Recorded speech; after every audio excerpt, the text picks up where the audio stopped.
Donc dans cette vidéo, on va voir la suite pour faire donc le contrôleur pour gérer le like et dislike. Donc je m'étais arrêté là dans la dernière vidéo. Donc là j'avais ma route là qui était fonctionnelle. Là j'ai mis donc l'user ID dans le body row ainsi que le like à 0. Je fais un send.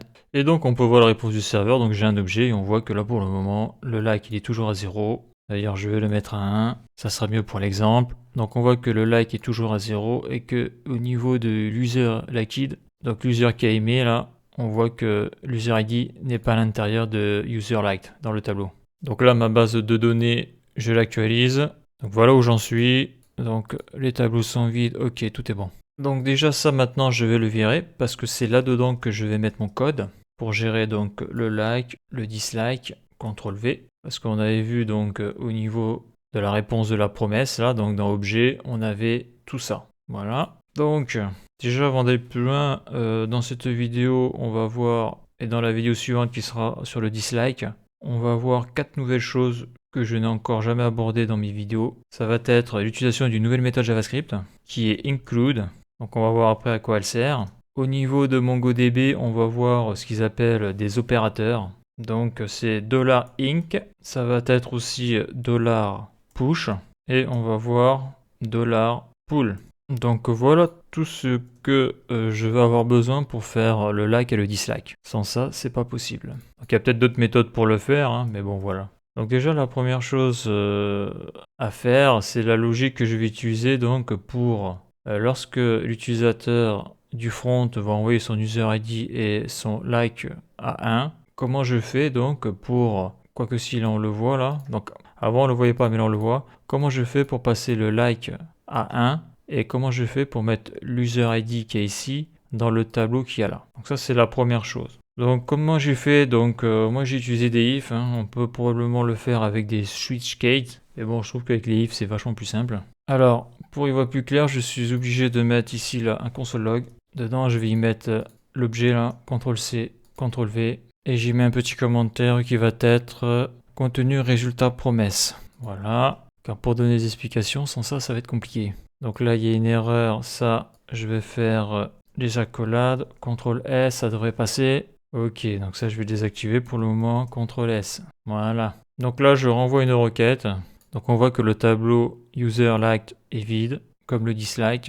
Là, on a l'ID de l'objet, voilà. Donc ça, je vais le réactiver. Donc l'idée c'est quoi? Ça va être que lorsque le front envoie sa requête, donc si cet user ID là que l'on voit ici n'est pas inclus dans le tableau, donc s'il n'est pas présent dans le tableau et si dans la requête il envoie un like 1, donc ça veut dire qu'il aime, alors la key like je vais la passer à 1 et l'user ID de la personne qui aime, je le mets dans le tableau user liked. Donc le gros intérêt c'est que lorsque la personne reviendra sur la fiche, lorsque le front ira chercher les données, il verra que dans user liked, cet user ID a aimé et donc le pouce sera 1, c'est-à-dire que le pouce sera de la couleur j'aime. Voilà, donc pour faire ça, il va falloir faire en sorte que si le user liked sur le if est false et si like est égal, même strictement égal à 1, alors tu mets le like à plus 1 et l'user ID dans le tableau.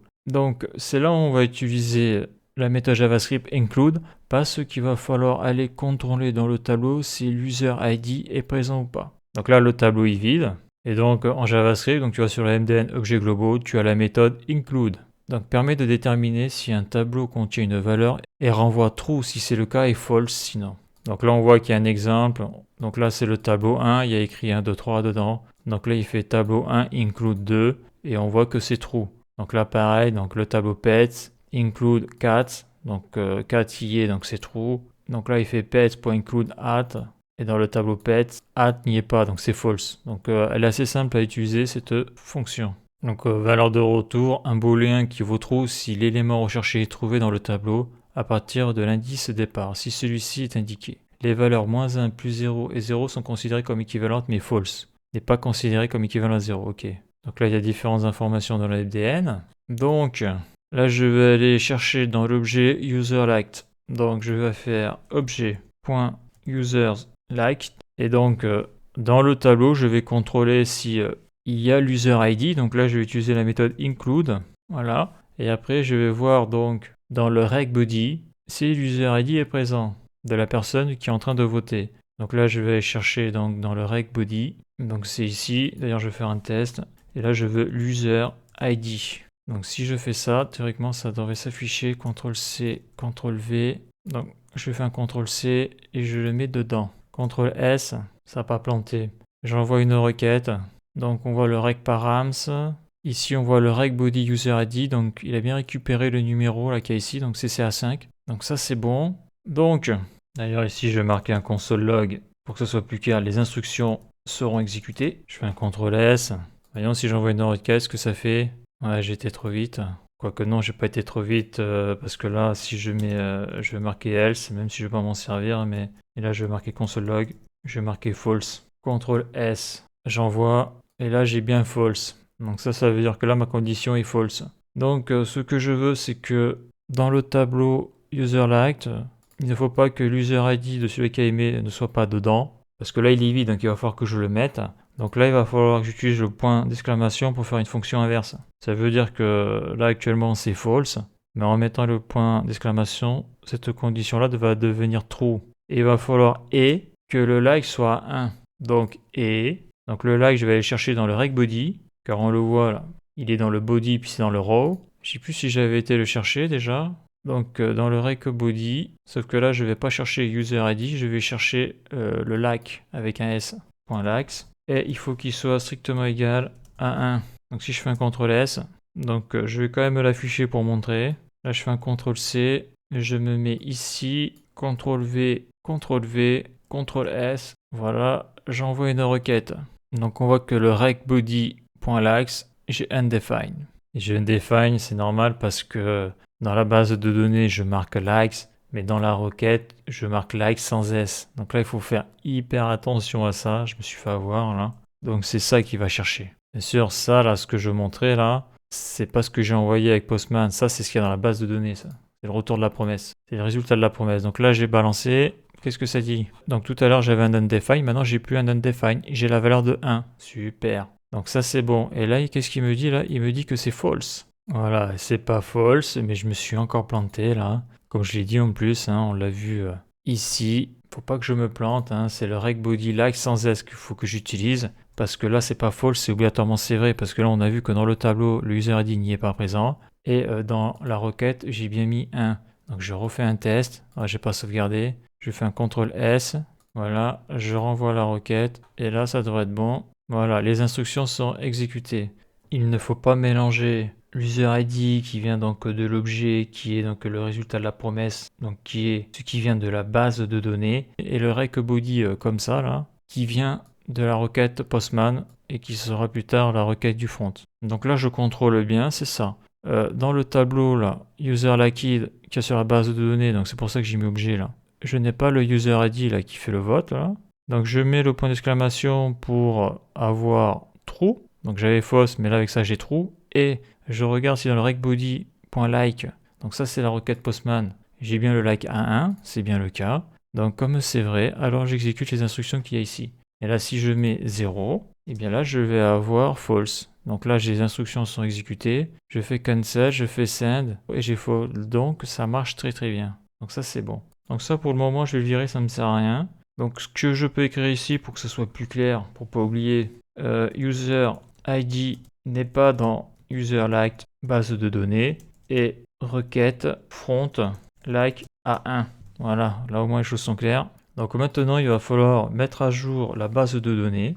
Donc mise à jour objet BDD. Maintenant je sais que je dois mettre l'user ID dans le tableau user liked parce que la personne a aimé. D'ailleurs je vais remettre 1 pour que ça soit plus clair.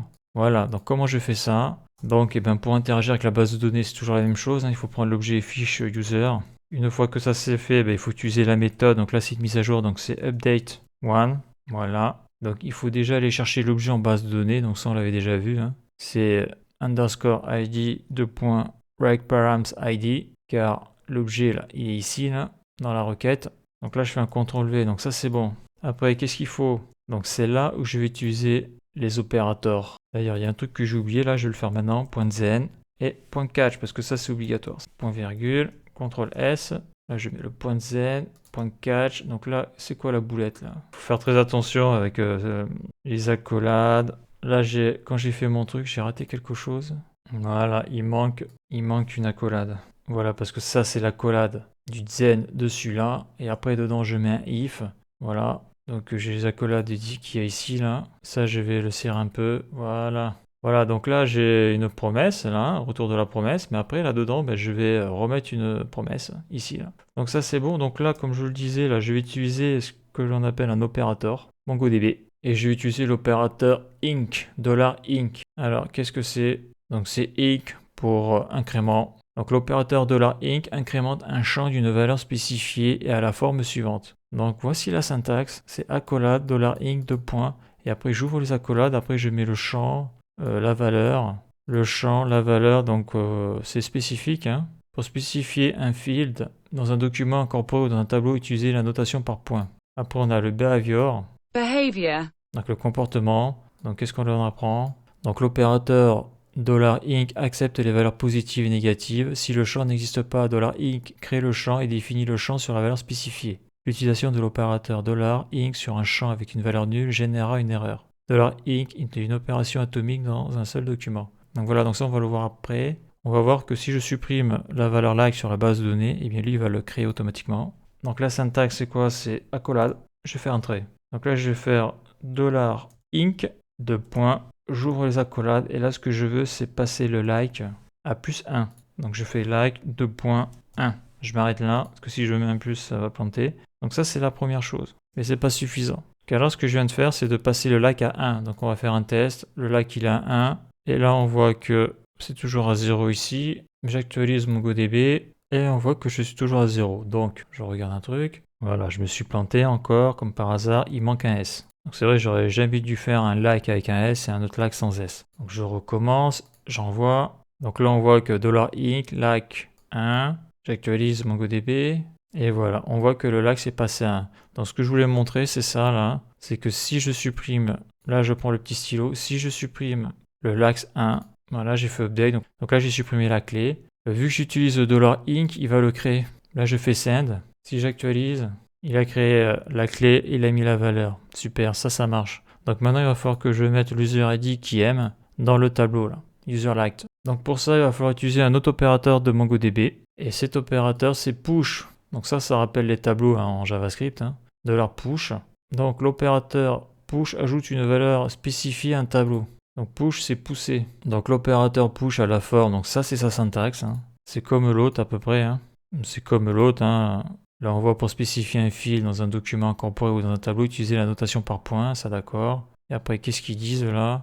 Là ils disent que si le champ est absent du document à mettre à jour, $push ajoute le champ de tableau avec la valeur comme élément. Si le champ n'est pas un tableau, l'opération échouera. Si la valeur est un tableau, $push ajoute le tableau entier en un seul élément. Pour ajouter chaque élément de la valeur séparément, utilisez le modificateur $each avec $push. Pour obtenir un exemple, consultez ajouter plusieurs valeurs à un tableau. Pour obtenir la liste des modificateurs disponibles pour $push, consultez modificateur. Donc voilà, hein, donc là des modificateurs, des opérateurs, t'en as quelques-uns là. Hein. Donc ça c'est dans la documentation MongoDB. Donc là je fais virgule et là je vais faire $push, deux points. Donc j'ouvre les accolades. Donc user, d'ailleurs je vais faire un copier-coller, hein, ça évitera de faire des erreurs. CTRL-C, CTRL-V. Donc qu'est-ce que je veux coller dedans? Eh bien je vais coller l'user ID qui aime. Donc l'user ID dans la requête et c'est celui-là. Là. Donc c'est rec.body.userid. Donc ça on l'a déjà vu pas mal de fois déjà dans les vidéos précédentes. Voilà, donc si je fais un CTRL S,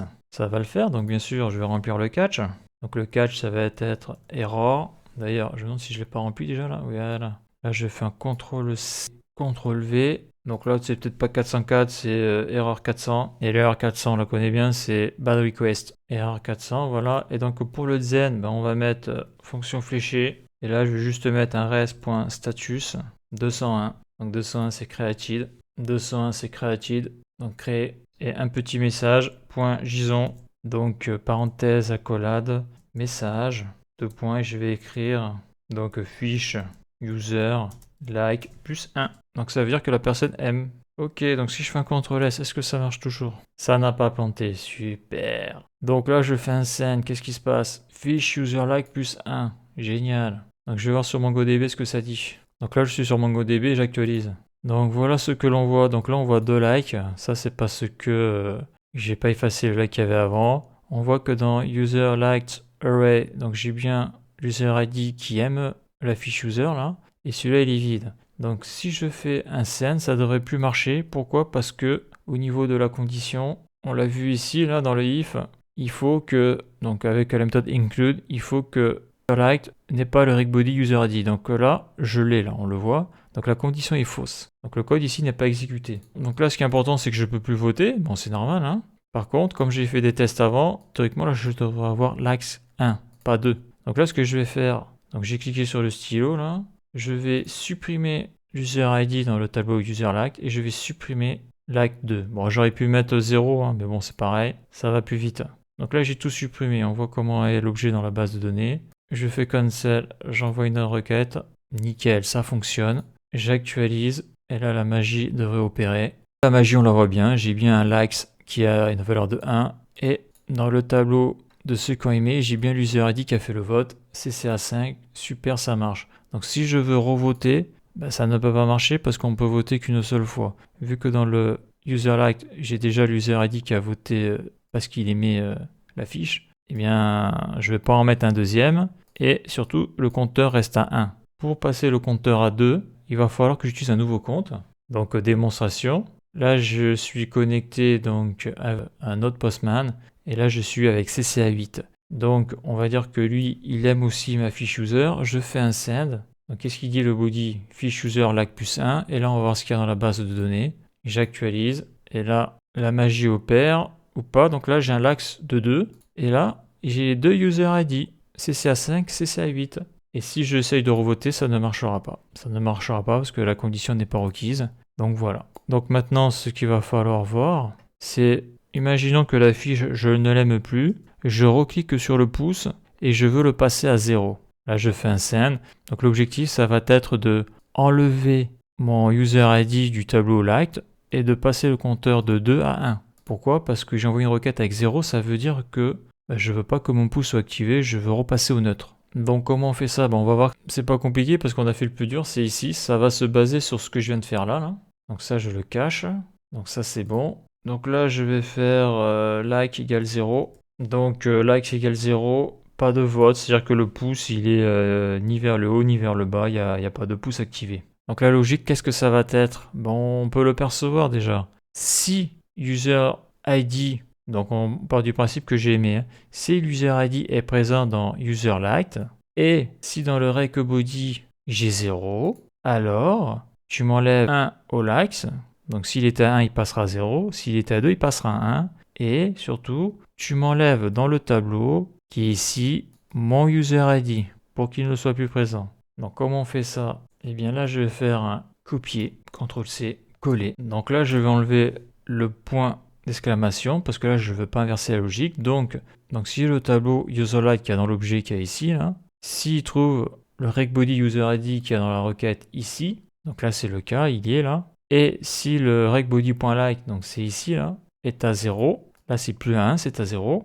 Donc là je vais mettre un petit commentaire userID est dans userLike et like est égal à 0. Alors, donc tu vas mettre à jour la base de données. Donc c'est toujours la même chose, hein. C'est la méthode updateWine, underscore id rexparams.id, donc ça c'est pour aller chercher l'objet dans la base de données. Donc la méthode inc, comme on l'a vu précédemment, donc méthode qui va incrémenter dans le champ, eh bien au lieu de mettre 1, tu vas mettre moins 1. Pourquoi? Parce que si mon user ID est dans le tableau user liked, eh bien au niveau du like j'étais à plus 1. Donc je vais enlever ma valeur numérique, donc il faut que je fasse moins 1. Après, là, au lieu de pusher mon regbody user ID dans userLiked, eh bien, je vais utiliser l'autre méthode de MongoDB qui est pull, l'opérateur pull. Donc l'opérateur update opérateur, donc il y a pas mal d'opérateurs, hein, comme on peut le voir. Donc l'opérateur pull, sa fonction, l'opérateur pull supprime d'un tableau existant toutes les instances d'une valeur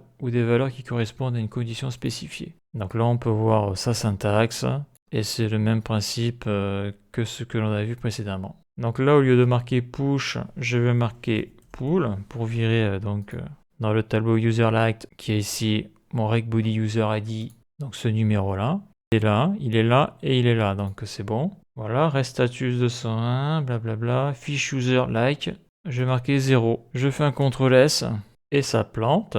Ça plante parce que là, l'accolade elle est ici, mais là, j'ai bouffé mon accolade qui est ici. Ça marchera mieux comme ça. Donc il faut vraiment faire très attention avec les accolades. Là, je mets un point virgule, ça mange pas de pain. Ok, donc là, il faut que je regarde la base de données MongoDB pour savoir où j'en suis. Donc là, j'ai MongoDB, je fais actualiser. Donc on voit que j'ai un like 2 et on peut voir que j'ai CCA5 qui a aimé et CCA8. Donc là, théoriquement, je devrais passer à like 1 et CCA5, c'est bien lui, devrait disparaître. Donc là, j'ai bien mis la valeur à 0. Je fais un send. Fish user like 0. J'actualise. C'est magique, on est passé à 1 et CCA5 a disparu. Donc on va voir si ça refonctionne. Donc on va dire que j'ai aimé, donc je vais mettre 1. Donc bien sûr, tout ça c'est fait au niveau du front, au niveau de la requête, mais ça c'est la requête pour passer le like à 1. Je fais un send, j'actualise la base de données. Donc on voit que j'ai bien CCA5 qui aime et le like est passé à 2. Super. Donc là je vais passer à 0, je n'aime plus. Je fais un send, j'actualise la base de données. Donc on voit que CCA5 a disparu et le like est à 1. Donc je vais prendre CCA8. Donc voici CCA8. Si je revote, ça ne devrait pas marcher parce que je suis déjà à 1, j'ai aimé déjà. Donc je ne peux pas revoter, quand tu as le pouce qui est activé, tu ne peux pas revoter dessus. Sur le front, si tu appuies sur le pouce, tu passes à 0. Mais là je l'ai fait, voilà, pour voir ce que ça fait. Théoriquement ça n'a pas dû bouger. Et c'est ça, ça n'a pas bougé. Donc là je fais cancel. Donc là maintenant on va dire qu'il aime plus. Pourquoi il aime plus? Il désactive, oui il aime plus, ouais. Je fais un send, fiche user like 0, j'actualise. Et on voit que le tableau n'a plus d'user ID. Et le like est bien 0. Donc je refais un test pour le repasser à 1. Voilà, c'est fait. J'actualise la base de données. Ça marche, super. Donc je vais le repasser à 0. Voilà, comme ça au moins ça c'est fait. Donc je fais un send. Je l'ai repassé à 0. Super. Voilà. Donc là on a vu comment on faisait un like, comment on mettait un like et comment on l'enlevait. Et on peut voir que ça marche très très bien. Voilà, donc ça je vais l'enlever. Donc à noter que tout ça, bien sûr, ça fonctionne avec l'authentification. Là j'ai fait un send, ça marche. Je le repasse à 0, ça fonctionne. Mais si j'ai le token qui n'est pas bon comme ici, je fais un send, ça ne marche plus. Je fais un CTRL Z. Bon là j'étais déjà à 0, donc ça a planté. Je vais plutôt le passer à 1, comme le token est bon. Voilà. Là, je vais le repasser à 0. Je fais un send. Et bien sûr, si l'user ID n'est pas bon, donc ça ne correspondra plus au token, je vais mettre 9. Et bien, échec authentification. Voilà, ça ne peut pas marcher. Donc l'authentification fonctionne aussi. Donc là, je vais mettre CCA8. Donc au niveau de l'authentification, l'user ID est bon, le token est bon. J'envoie. On peut voir que tout fonctionne. Dans la prochaine vidéo, on va voir comment on fait un dislike. Donc un pouce vers le bas. Donc là on a vu quand même la base du like, donc on peut se dire que le dislike va suivre la même logique.